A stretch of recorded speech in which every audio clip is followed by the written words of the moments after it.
dia, pessoal! Meu nome é Nathalie e bem-vindos a mais um vídeo de Caso Criminal. No vídeo de hoje nós vamos falar sobre o Zodiac Killer, o assassino do Zodíaco, como chamam aqui no Brasil, mas eu não entendo por que traduzem nome próprio.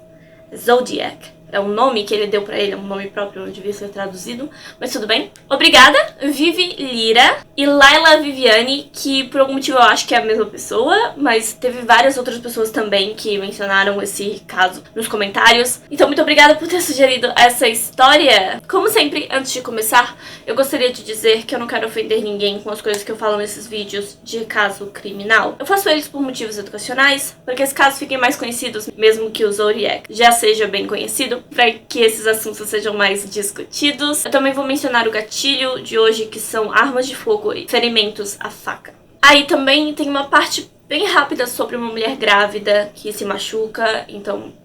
O primeiro crime ligado ao assassino do Zodíaco ocorreu dia 20 de dezembro de 1968 em Benicia, na Califórnia, nos Estados Unidos. David Fairway e Betty Lou Jensen eram dois estudantes de ensino médio saindo para o seu primeiro encontro juntos. Eles iam visitar um amigo e jantar juntos, e o toque de recolher era às 11 horas da noite. Depois do jantar, o casal ainda tinha um tempinho de sobra, então eles decidiram dirigir até uma área bem alta na frente de um rio, onde muitos casais estacionavam pra ficar agarradinhos, né, olhar a lua e tal. Era um desses lugares, sabe? David e Betty foram encontrados minutos depois das 11 horas da noite, seus corpos atirados perto do carro. A polícia foi chamada. A Betty estava morta, mas o David ainda estava respirando. Infelizmente, ele faleceu a caminho do hospital. Acredita-se que o assassino estacionou ao lado do casal, ameaçou com uma arma e os forçou a sair do veículo. Quando a Betty saiu do carro, o assassino atirou no David, o que assustou ela. Então ela saiu correndo e foi atingida por 5 tiros nas costas. Os investigadores, naquele primeiro momento, acreditavam que era só um ataque aleatório, talvez uma tentativa de assalto que não deu certo, mas eles não podiam imaginar a jornada que viria pela frente. No dia 4 de julho de 1969, Darlene Ferrin e Michael Michaud estavam sentados no carro do Michael em um estacionamento. Eles não eram um casal. Muita gente se pergunta o que eles estavam fazendo nesse estacionamento. Tem gente que diz que eles estavam buscando drogas, tem gente que diz que eles estavam traindo, né, porque a Darlene era casada. Não sabemos. Não sabemos. Mas perto da meia-noite, um carro passou por eles, entrou e saiu do estacionamento. Mais tarde, o mesmo carro estacionou perto deles. O motorista saiu, caminhou até eles e apontou uma lanterna bem grande para os dois. Isso cegou o Michael e a Darlene, que simplesmente começaram a ouvir tiros vindos daquela luz. Michael foi atingido no ombro, na perna e no rosto. Darlene faleceu na hora, com múltiplos ferimentos à bala. Foram muitos tiros mesmo. Quando o assassino estava satisfeito, ele voltou para o seu carro, mas o Michael começou a pedir por socorro. Então a pessoa voltou e atirou mais vezes nele. À 00:40, a polícia recebeu uma ligação. Um homem com uma voz bem baixa e calma disse: "Eu quero comunicar um assassinato." Ele deu a localização do carro das vítimas e também falou: "Eu também matei as crianças ano passado. Adeus." Essa ligação vinha de um orelhão e um posto de gasolina próximo à cena do crime. A polícia foi até a localização, eles conseguiram resgatar o Michael e ele sobreviveu. O marido da Darlene comunicou à polícia que por volta da 1 da manhã, antes de receber a notícia que a sua esposa estava morta, alguém telefonou para a casa dele, respirando só profundamente. E ele achou aquilo muito estranho, é claro.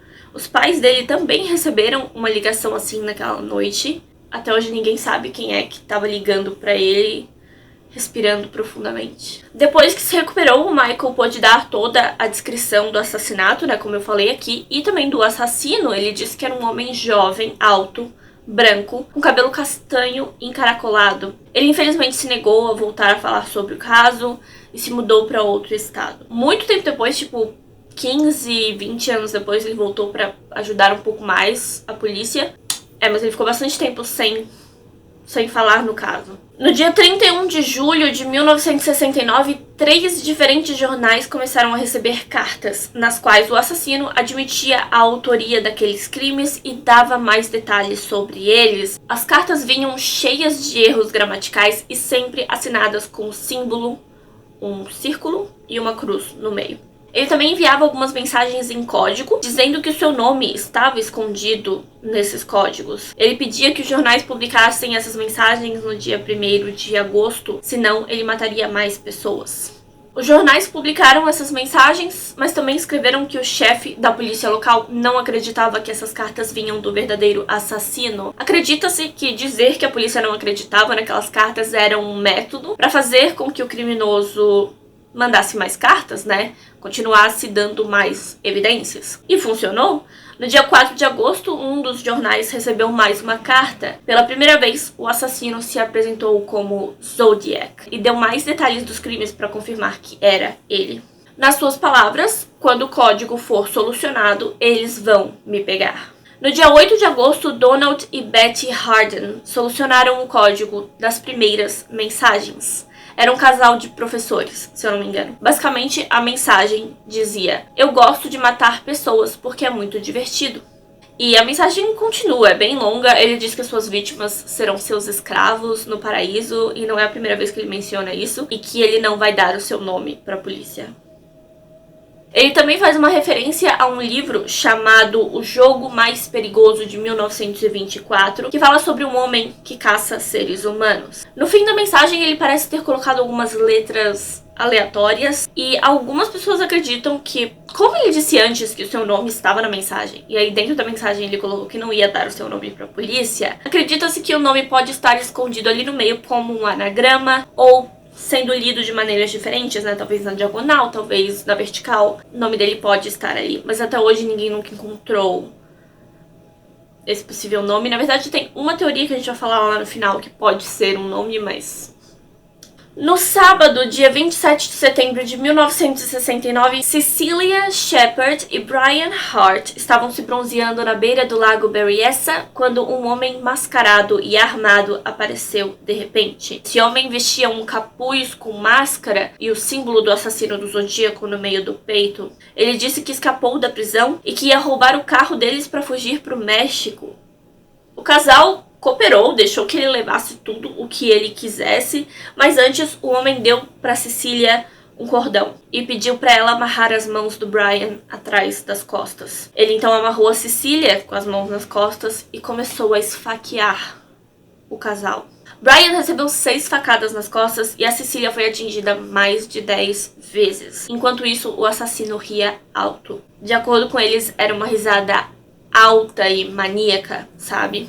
Quando estava satisfeito, o homem foi até o carro, desenhou o seu símbolo do zodíaco, escreveu as datas de todos os seus crimes e embaixo do último crime ele escreveu a faca, porque foi a primeira vez que ele atacou com faca. Um homem que estava no parque com seu filho encontrou o casal e chamou a segurança, e eles conseguiram dar primeiros socorros antes de chamar a polícia e a ambulância de verdade. Por volta das 7 da noite, a polícia recebeu uma ligação. Mais uma vez, um homem com uma voz calma disse que gostaria de comunicar um duplo assassinato. Essa ligação vinha de um orelhão que ficava a 43 quilômetros da cena do crime. Quando os detetives chegaram ao orelhão, havia uma impressão perfeita da mão do assassino, provavelmente porque ele estava suando, porque ele estava de luvas antes no parque e estava fazendo bastante sol. Acredita-se que eles coletaram essa impressão da mão dele, assim como uma pegada de bota que foi encontrada na beira do lago onde o casal foi atacado.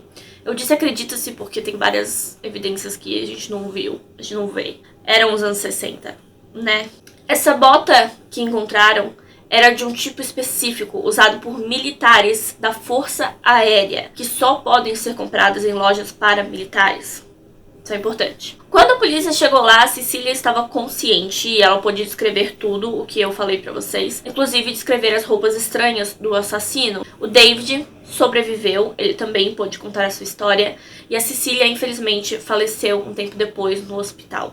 No dia 11 de outubro de 69, Paul Stein, um motorista de táxi, simplesmente buscou o homem errado. Ele foi morto no seu táxi com um ferimento a bala na cabeça. O assassino roubou a carteira do Paul e um pedaço da sua camiseta. Ele também deixou para trás um par de luvas de couro masculinas, mas até hoje eles nunca foram capazes de comprovar que essas luvas pertenciam ao assassino, ou talvez pertenciam a outro cliente do Paul, mas com certeza não pertenciam ao Paul. 3 adolescentes observaram tudo da janela de uma das casas naquela rua onde o Paul foi morto e chamaram a polícia. A princípio, os investigadores não achavam que aquilo era obra do assassino do Zodíaco. As crianças descreveram um homem branco, jovem, de cabelo castanho, e um retrato falado foi feito. O único retrato do assassino que nós temos até hoje. Por algum motivo, a polícia falou no rádio que eles estavam procurando por um homem negro.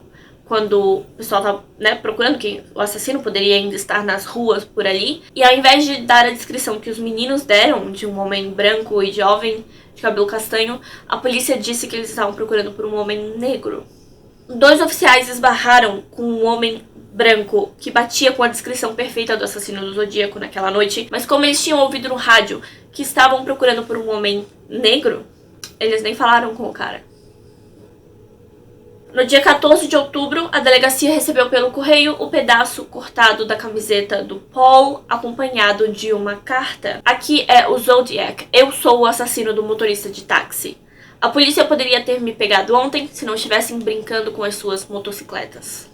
O assassino também ameaçou atacar um ônibus escolar nessa carta. No dia 20 de outubro de 69, alguém telefonou para a delegacia dizendo ser o assassino do Zodíaco por volta das 2 da tarde.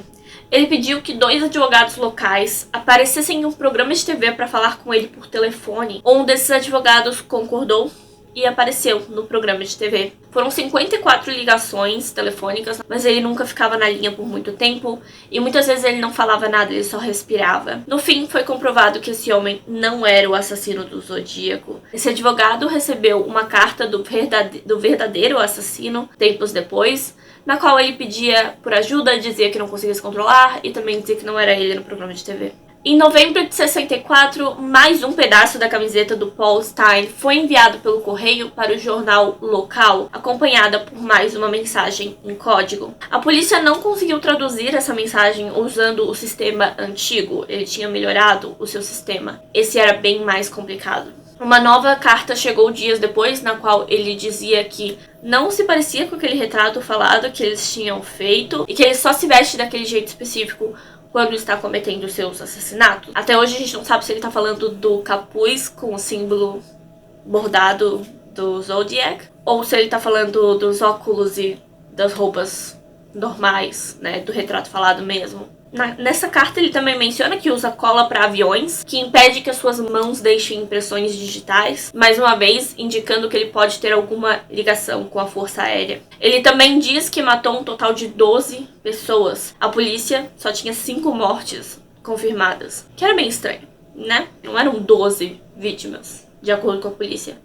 No dia 22 de março de 1970, Kathleen Jones estava viajando com a sua filha de 10 meses de idade. Ela também estava grávida do seu segundo filho. De repente, um homem começou a piscar os faróis do seu carro para ela no meio da estrada. Ela estacionou o carro e ele foi até ela e disse que tinha algo de errado com as rodas do seu carro e que ele ia consertar. Ela ficou esperando com a filha e quando o homem terminou, ele voltou pro seu carro e foi embora. Foi quando a Kathleen descobriu que ele tinha removido uma das rodas do carro dela. Ele então, o cara mesmo, ofereceu uma carona pra ela e ela aceitou. Mas no meio do caminho ela começou a perceber que aquilo era muito estranho, né? Que tinha alguma coisa errada. Então ela agarrou a sua filha no colo e pulou do veículo em movimento. Ela conseguiu uma nova carona até a delegacia. E o Zodiac mencionou esse caso em uma das suas cartas. Por isso, acredita-se que esse homem era ele. Kathleen viu fotos de diferentes suspeitos e apontou um deles. Porém, existe a possibilidade de não ser ele também. A polícia não tem certeza, porque não tem nenhuma evidência concreta de que aquele cara era o assassino do Zodíaco, sabe? Ele simplesmente pode ter dito que era ele para conseguir mais atenção da mídia pro seu caso, né? Outro caso que pode ser da sua autoria é o da Donna Lest. uma enfermeira que desapareceu em 1970. Naquela noite, o seu chefe recebeu uma ligação telefônica de um homem estranho. E em 1971, mais uma carta do assassino do Zodíaco foi enviada à polícia com o endereço do local onde a Donna Lest foi vista pela última vez, e ela nunca foi encontrada. Em 72, o Zodiac também foi ligado ao assassinato de Robert Domingo e Linda Edwards, que ocorreu em 63, pelo uso da mesma munição. Em 73, um jornal em Nova York recebeu uma carta na qual o assassino resolveu deixar claro que ele ainda estava vivo, ainda estava livre, e ainda estava cometendo seus crimes, mas não tinha mais nenhum crime que pudesse ser ligado a ele, de acordo com a polícia. Nessa carta ele também promete que vai matar novamente no dia 10 de agosto. Junto com a carta vem mais uma mensagem em código que foi traduzida para Albany Medical Center,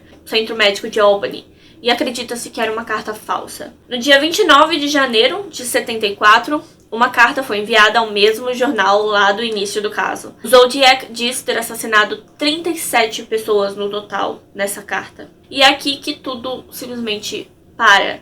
Ele enviou essa última carta, disse que matou 37 pessoas, e foi isso.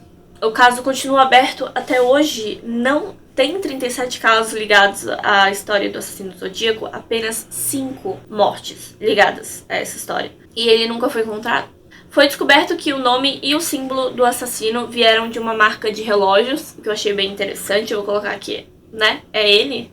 Ele se inspirou nessa marca de relógios. Vamos então às teorias e depois à pequena historinha que aconteceu ano passado sobre o assassino do Zodíaco. O primeiro suspeito é um cara chamado Earl Van Best Jr. Ele é considerado suspeito por causa do seu filho, Michael. O Earl era um estuprador, um homem horrível, mas não tem muitas evidências reais sobre ele. Michael escreveu um livro sobre a sua teoria. O nome do livro é O Animal Mais Perigoso, com referência ao livro que o assassino do Zodíaco menciona, né? O Jogo Mais Perigoso. A principal prova que ele tem é que as letras do nome Earl Van Best Jr. podem ser encontradas no código original. Mas é aquela coisa, né? Se você procurar letras embaralhadas em um código que você nem sabe direito o que cada letra significa, você encontra qualquer coisa lá no meio. Louis Joseph Myers foi um homem que disse ser o assassino do Zodíaco quando estava prestes a morrer no hospital em 2002. Ele disse que começou a matar pessoas aos 17 anos porque tinha sido rejeitado por uma namorada. Ele também estudava no mesmo colégio que as duas primeiras vítimas, Betty Lou e David. E ele trabalhava numa loja de acessórios militares. Mas ele não se parece nem um pouco com o retrato do assassino do Zodíaco. O que faz sentido, já que em uma carta o assassino do Zodíaco disse que ele não se parecia nem um pouco com aquele retrato. Só porque 3 adolescentes viram à distância um cara matando um taxista. Como é que a gente vai saber que os 3 adolescentes realmente fizeram um retrato falado bom, né? Tem isso também. Jack Torrance parece ser um suspeito mais atual, graças a seu filho Dennis, porque ele serviu na Marinha e na Força Aérea Americana. Ele também abusava muito dos seus filhos, porém já tinha uns 40 anos quando os assassinatos começaram, o que não bate com a descrição da maioria das pessoas, mas ele é bem parecido com o retrato falado. Arthur Lee Allen é um suspeito mencionado no filme do Zodíaco. Um amigo dele disse que o Arthur gostava de se chamar de Zodiac, às vezes, e que ele também usava uma arma com uma lanterna acoplada para caçar à noite, e ele era militar. Ele também gostava de relógios da marca Zodiac e era ambidestro. A sua letra mudava quando ele escrevia com a mão direita ou com a mão esquerda, o que podia ajudar aí com a coisa das cartas, né? E ter a sua letra ligada às cartas ou não. Quase todos os suspeitos já faleceram e em dezembro de 2020 foi confirmado que o código do Zodíaco foi decodificado usando uma inteligência artificial. Na mensagem, aquele último código que ninguém tinha conseguido compreender, pois é. Ele diz que espera que a polícia esteja se divertindo na investigação e que ele não tem medo da câmara de gás. Não, o nome dele não estava na mensagem e a mensagem não era útil de verdade. Eles só decodificaram mais um código, mais uma mensagem boba do assassino do Zodíaco e eu não acho que faça muita diferença, pra ser sincera. 50 anos depois, o culpado ainda não foi encontrado. Esse caso continua aberto. É aquela coisa, né? Se ele não confessar, não vai ter nada. A gente não tem o DNA dele, a gente não tem nada disso. Eu acho que foi aquele cara que confessou em 2002, Louis Joseph Myers. Eu acho que pode ser ele, eu acho que realmente não tinha nada a ver com o retrato falado, mas a gente pode confiar num retrato falado feito por 3 adolescentes que viram tudo de longe de uma janela. Essa é a história de hoje, pessoal. Esse é o vídeo de hoje. Como sempre, muito obrigada por assistir até aqui, muito obrigada por deixar o seu like, o seu comentário, muito obrigada se você se inscreveu no meu canal. Muito obrigada, Letícia Souza, Jéssica Alves e Alicia por serem membros do meu canal.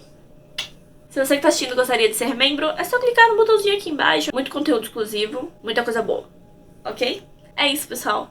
Muito obrigada por assistir, eu vejo vocês no próximo vídeo. Tchau!